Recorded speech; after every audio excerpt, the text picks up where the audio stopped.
Right, so here we have a project that I've entitled Small Business Project, and what we're going to do is we're going to make sure that the baseline is set. It starts today where the green line is. I've put the grid lines in on the Gantt chart. I always find that very helpful. And what we're going to do now is we are going to add something to that project. There's the table behind with resource names, etc.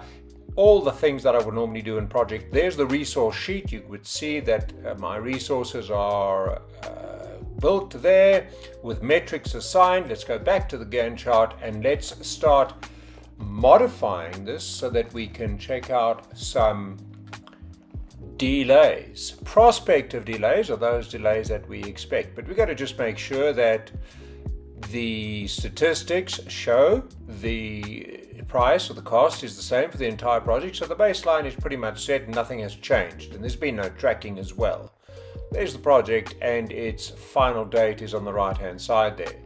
Let's go and make sure that the baseline shows. So I'm showing the baseline. There's baseline. I don't have a baseline 1 as yet. The baseline 1 will come into action once I have indeed shown the delay. Here comes the delay. I'm selecting those 3 line items and I'm going to insert the delay.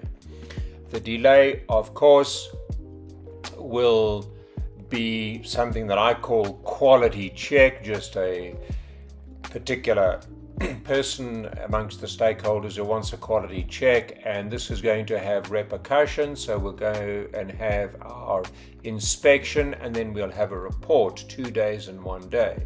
This is of course not tied into the item yet. It's not tied in at all. So the first thing we have to do is we have to outdent this to put it at the same level as the rest of the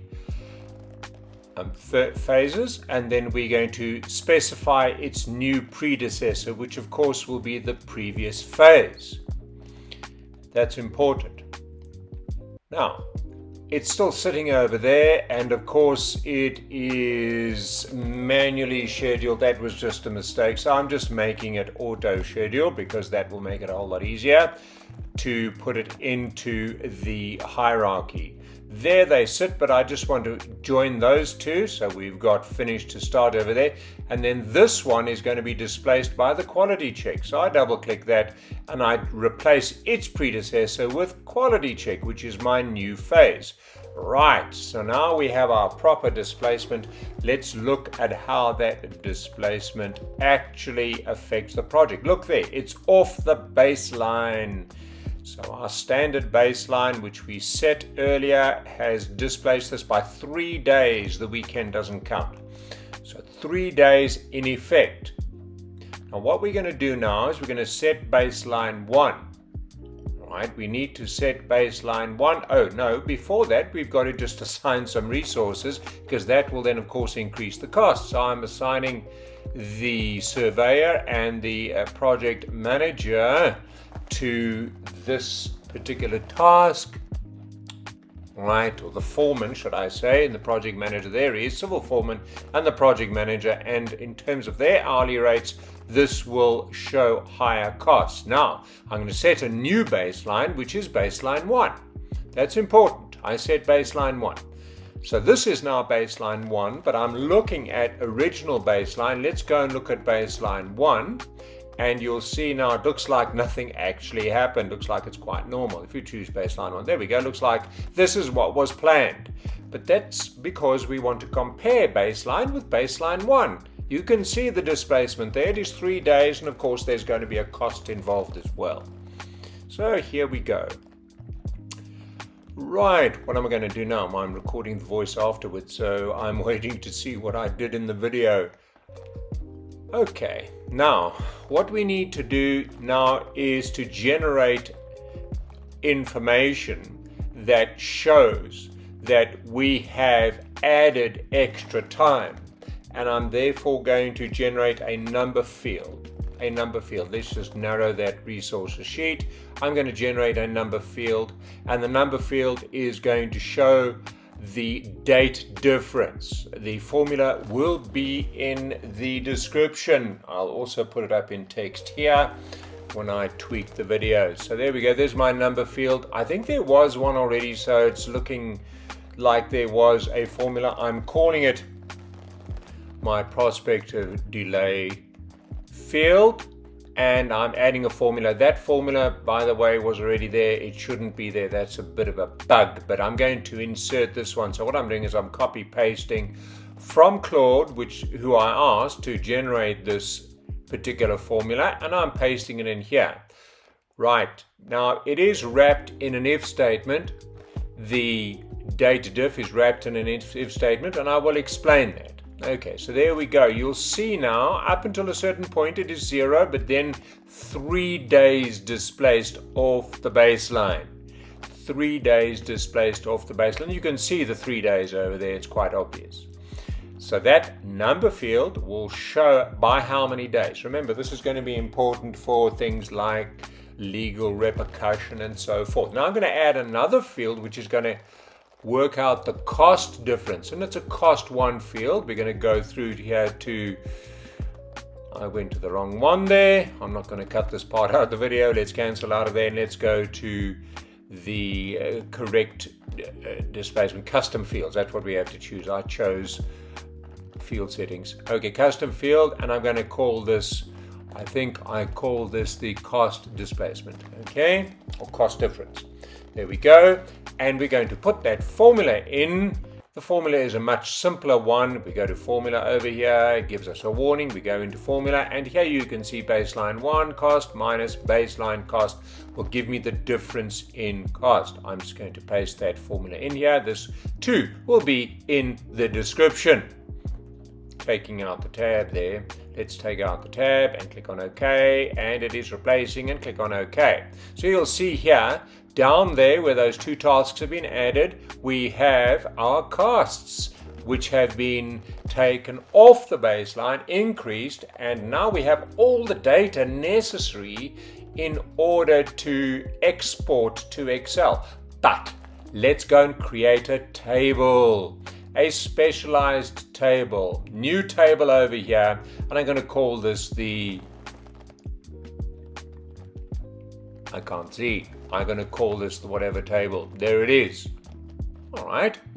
Now let's add the following fields. I usually add the indicator field, and then I add the ID field, and I'm going to add other fields here, and those fields include, of course, the task name. All right. And on top of that, I'm going to add some more fields, and I think it'll be my new number field that I add in here. Is that the one? All right, no duration over there, and more. Okay, so baseline 1 finish and baseline finish. All right, no space. There we go, finish. And my special new field, the number and the cost field that I created. All right, do I add that over there? Not sure what I'm adding over there. Can't see nicely here, but you can see what fields I'm adding to my brand new table. There we go. Baseline cost, baseline 1 cost. There we go. I can add as many fields as necessary. Probably the more the merrier.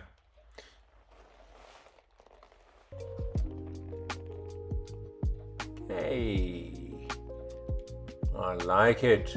Creating this wonderful table, and that table is going to be the table I'm going to copy paste into Microsoft Excel.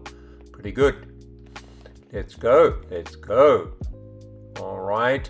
I also make sure that the fields over there are locked with the first column. That's always your ID. You want it locked with the first column and so forth. And you might want to add that so that things are automatically widened. Let's go, and let's apply the table. Right, let's widen it. It isn't automatically widened, but let's do that. Let's widen it, and let's check out all our data. This data is very important for exporting into Microsoft Excel. Let's widen the name, duration, and the name of the task. There we go.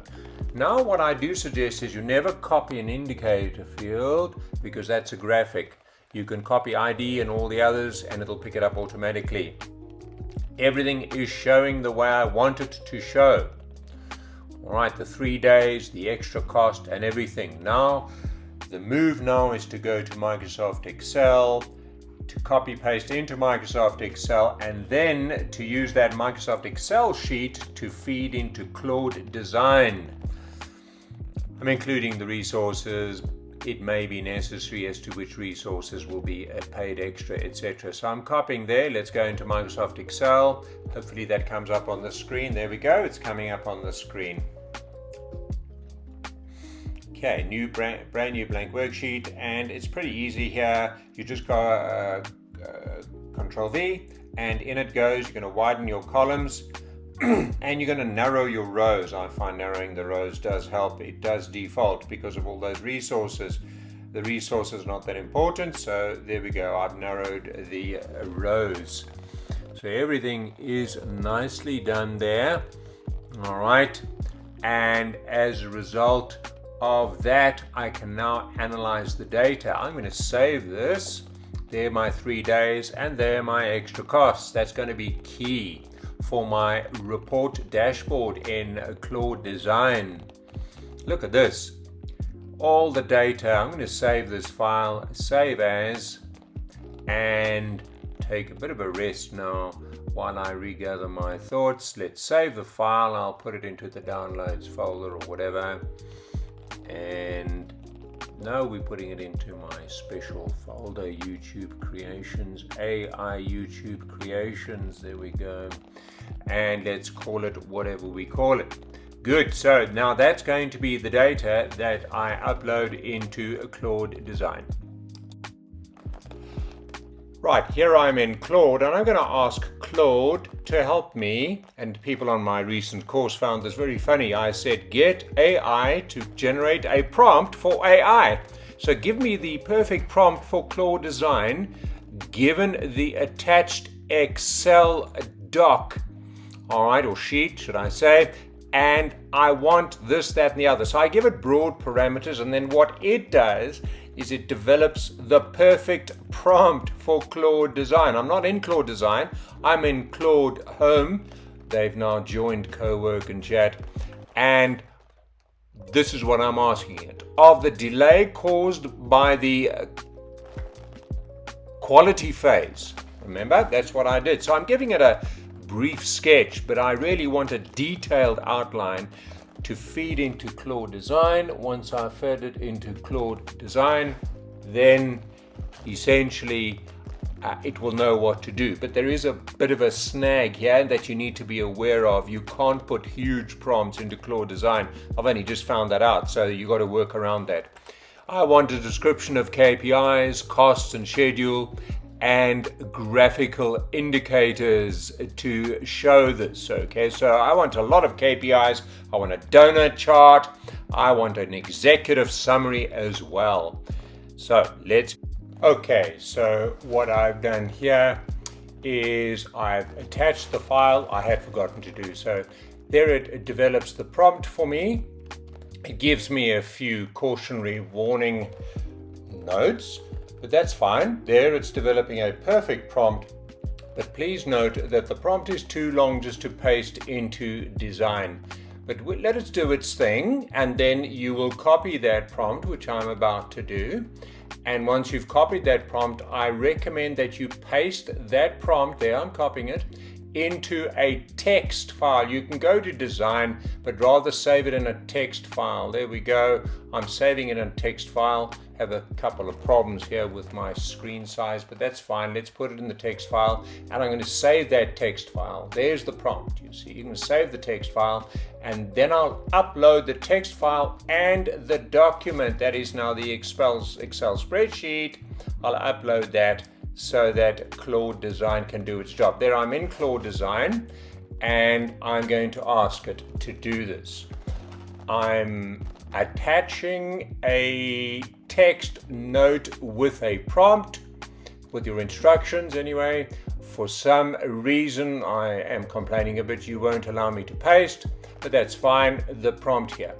But there we go, I'm also attaching the data, that is now that Excel sheet that we created, right, the relevant data. So let's go and attach those things. The prompt tells it exactly what to do. Remember, you got AI to develop a prompt for AI. So there's the prompt, and we're going to attach the data. There we go, attach the file, and wherever that file is, I think we find it here. There it is, over there.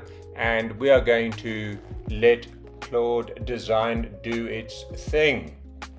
So there's Claude Design busy thinking. You'll see on the left hand side there thinking and caramelizing and doing all sorts of things, sorting, all sorts of things that it does. It tends to use culinary metaphors. There we go, and it's developing the beautiful little dashboard. It's a bit small, and I had a little to and fro with it as to font size and everything, but that's really just adjustment. There's the beautiful little executive summary, 3 days displacement, the dates it was displaced, and what we're going to do here is we are going to make it bigger. Look at that. That little wedge there is my delay, and it's the total project cost and the delay in red there. Very, very good. Now, you can download as PDF, that's fine. And I've asked it to do landscape. I tweaked it this, there, that, and the other, but really the PDF is okay. It's going to be a static document. I prefer to actually download it as a standalone HTML. I found that this works really nicely. So when it's a standalone HTML, you can send it to the team and it'll open in their browsers. As you will see here, it's going to open in a browser. It's busy creating that HTML, and I'll go and locate the file, and I will open it in a browser. So there we can actually see all the data regarding this displacement. There it is, look at that. The delay dashboard, isn't that beautiful?